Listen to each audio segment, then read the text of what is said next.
Today on the Morning Edition, relief from federal government, details on how the money will be used to start the rebuilding process after the devastating western Alaska storm and what it means for communities racing against winter's arrival. Plus, I think he kind of represents the resiliency of a lot of people, and you can't crack the shells of these people. These are very tough Alaskans who have been through so much. Amidst the chaos of evacuations, a tiny turtle became a giant symbol of hope. He was lost, found, and now has a new home for now. Hear Jock's heartwarming story and why he's captured the hearts of an entire community. And later, a woman brings her yard to life with skeletons. See the incredible Halloween display that's drawing crowds and the heartwarming reason it all started. That's coming up as the Morning Edition starts now. Good Thursday morning, everyone. Thanks for waking up with us today. I just love when people go all out for Halloween. Yeah, hard to believe that, we're 8 days away? Yeah, just about a week away from Halloween, so you better have your costumes ready. Yeah, and today is the official day when we tend to see our first inch of snow in Anchorage, but stepping outside, we're not seeing that. We have yet to even see a flake across the Anchorage Bowl and most of South Central. Now, as you head east of about Sutton, we have seen some snow accumulation that did occur throughout the earlier portions of October. 40 degrees is where we're currently sitting at here across Anchorage.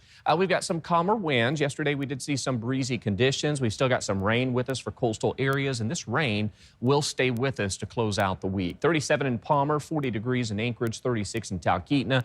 So once again, those cloudier conditions really keeping temperatures on the warmer side this morning, as many areas are seeing those temperatures above freezing. So rain stays with us. Like we've been talking about, some of the heaviest rain over the next couple of days will continue to be out towards Prince William Sound, while inland areas will be dodging the occasional shower or two. Of course, today will bring a better opportunity that inland areas will see some of that showery weather. We've already seen over half an inch of rain as you head out towards Portage. In fact, an inch has already occurred out towards Seward, nearly 2/10 of an inch of rain. So again, most of that rain has been for coastal areas. Inland locations, we have seen some sprinkle activity through the night, but largely on the dry side, and we'll continue to favor some of those passing showers throughout the day. Still watching areas of Prince William Sound, where we'll see up to, if not slightly more than an inch of rainfall, particularly through western parts of the Sound, and you can see inland areas may make a run near a quarter of an inch of rainfall. So we'll continue to hold on to this wet weather pattern as the week draws to a close. As we welcome in the weekend and next week,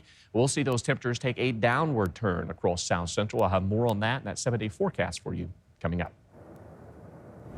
In today's top story, federal help is on the way in the wake of former Typhoon Halong's destruction in 49 villages. Now, if you take a look at this map, you'll see each one of these red dots represents a community affected by the storm. So you can just see how large a scale we're talking about. President Trump signed a major disaster declaration approving $25 million for initial recovery expenses. Governor Mike Dunleavy responding to the declaration on social media in part, quote, "This declaration will be instrumental for ongoing response and recovery efforts. I want to thank President Trump and his administration for the continued support of Alaska and providing help for Alaska during this time of need." He went on to say, "Thank you, President Trump." The declaration's draft, which we're told the president has not changed, covers 100% of federal assistance for the next 90 days. And the state's emergency management director says he's working with the feds to get that disaster declaration in effect retroactively in order to get reimbursements for the money already spent. Senator Dan Sullivan saying this is just the beginning. We're putting it together as we speak from DHS, from FEMA, from OMB, from HUD to come to Alaska this weekend, get out to these villages and see the devastation. With me, I'll be hosting them, and of course, we'll be bringing Alaskans. So the federal officials can be on the ground and seeing what's happening here. Sullivan and other members of Alaska's delegation also stressing the need for a speedy rebuilding effort. Joe Allgood breaks down how the process will begin. And what I did mention to the Trump administration officials, to the vice president and others, hey, it's Alaska. It's going to start freezing up soon in a lot of these communities, so we need pedal to the metal. Alaska Department of Transportation crews have been in western Alaska since before the storm, preparing and now rebuilding. Wednesday's federal disaster declaration will help with that process, they say. It really does open up a whole nother pot of money for the state of Alaska. So the state of Alaska up to this point was spending its own money to respond to the disaster. And this is when, this ups the game in terms of it unlocks those federal dollars. And it acknowledges that this was a major event, not just for Alaska, but for the United States. Beginning with runway repairs, DOT says air access was crucial. From there, they have moved on to boardwalks, erosion protection, and slope stabilization.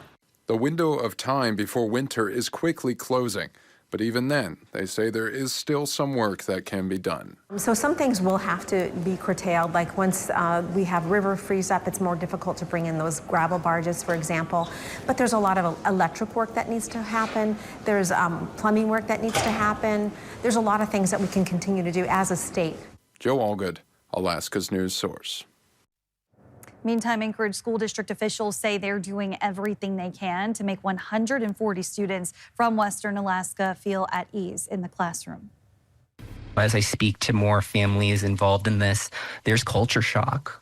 Some of these families have never been to Anchorage before, and they have a lot of concerns and worries.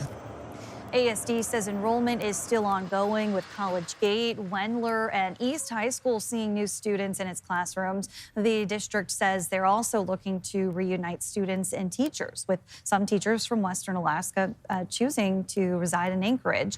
And with more families expected to enroll in the coming weeks, the district recommends donating through the Alaska Red Cross. And here's how you can do that. KTUU Channel 2 is partnering with the American Red Cross to help Alaskans recover from Halong. To donate, scan the QR code on your screen or text Red Cross to 90999. When you give, be sure to select Alaska Storms and Floods in the drop-down menu so your donation goes directly to helping families right here at home.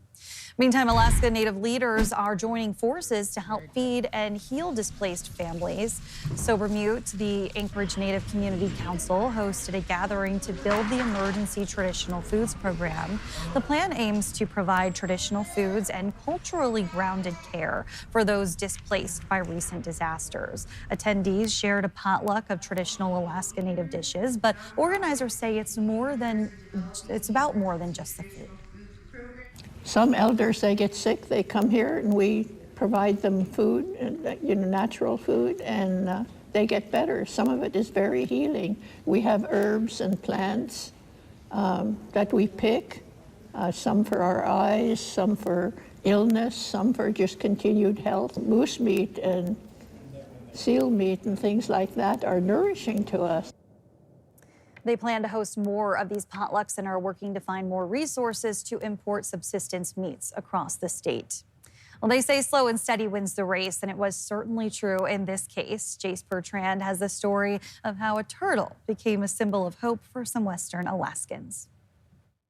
I can see why he is definitely the community's favorite little guy. Amidst the chaos and confusion of evacuations in Western Alaska, a little red-eared slider got lost in the fray.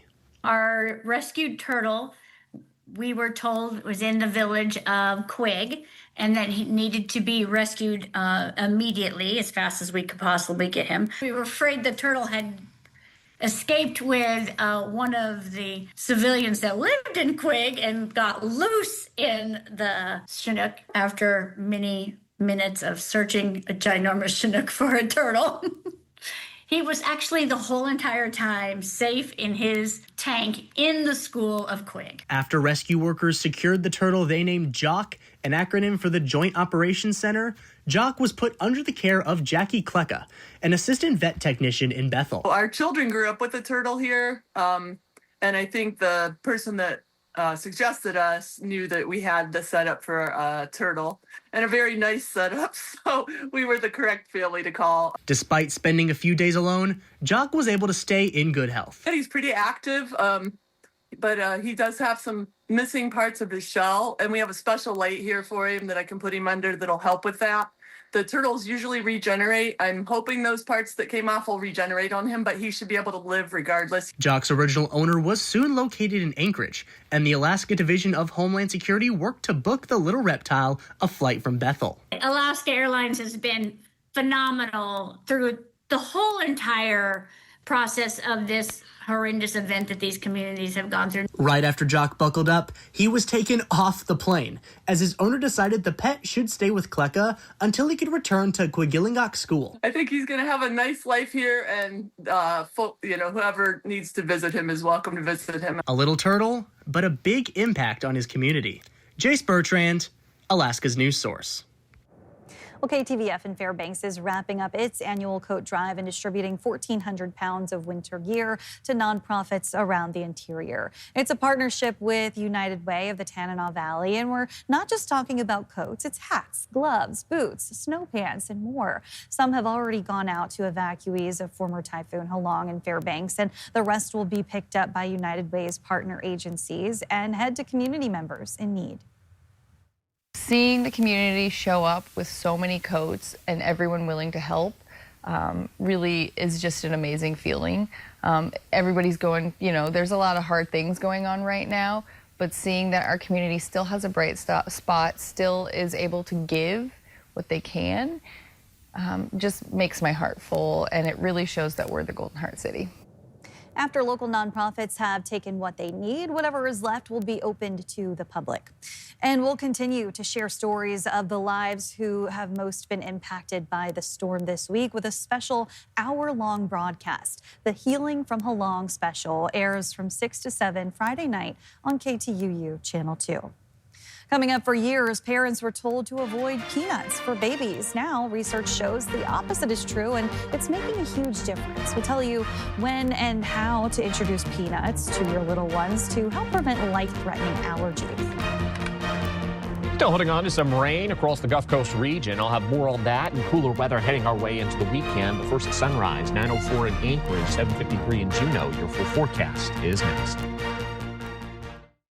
Welcome back. 15 minutes past the hour on this Thursday morning. Aaron, what are we looking at weather-wise? We're still holding on to that rain across the Gulf Coast region, across a good portion of the state. That colder weather remains. In fact, as the weekend arrives and into next week, we'll see even cooler conditions. We're also going to be watching some snow that's going to build into the interior as the week draws to a close. We'll even see areas of western Alaska where we could hold on to the occasional light snow, portions of the western interior, as well as out towards southwest Alaska. And that's what we're dealing with this morning as you head out towards Bethel and surrounding areas. Some light snow remaining with us, but you can see most of the impacts we're dealing with this morning is out towards the Gulf Coast region. This is continuing to keep some rain for both south central as well as southeast. That high wind warning from yesterday that has been allowed to expire for the Panhandle, but we're still seeing that flood advisory out towards Ward Lake Recreation Center as you head out towards Ketchikan. Now notice on the backside of this low, we've got our winds. They're funneling in out of the north. This is driving in those cooler conditions, and we're also still holding on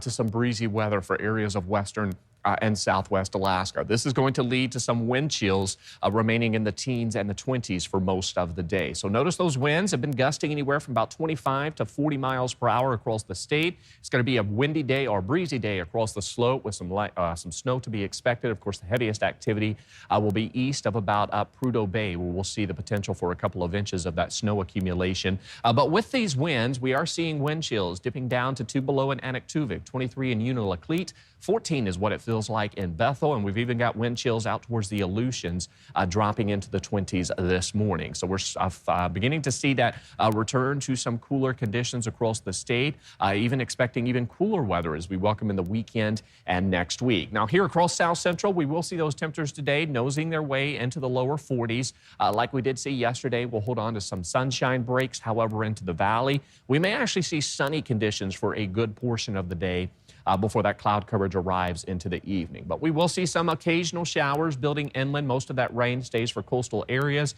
You can see ongoing rain for southeast as well, although the activity is kind of dwindling down as the week draws to a close. So not as heavy of the rainfall, particularly into our Friday afternoon. You can see those showers becoming more isolated to scattered in nature. But we're still going to be with this area of low pressure, although it will begin to weaken as the weekend arrives. A 7-day forecast showing that, yes, we are going to continue to hold on to that active weather as the week draws to a close. Those temperatures staying near 40. Saturday, we may see some areas of wintry mix across South Central. This is not guaranteed, but with those overnight lows dropping down near to below freezing, we will begin to see that opportunity that we could hold on to some localized areas of some wintry mix. So we'll keep that in the forecast. Nothing in terms of accumulation to be expected. You can see into next week, those temperatures do drop back into the upper 30s. Overnight lows dipping into the upper 20s. And Kristen, as October draws to a close and we welcome in November, there is signs that through at least the first week of November, we may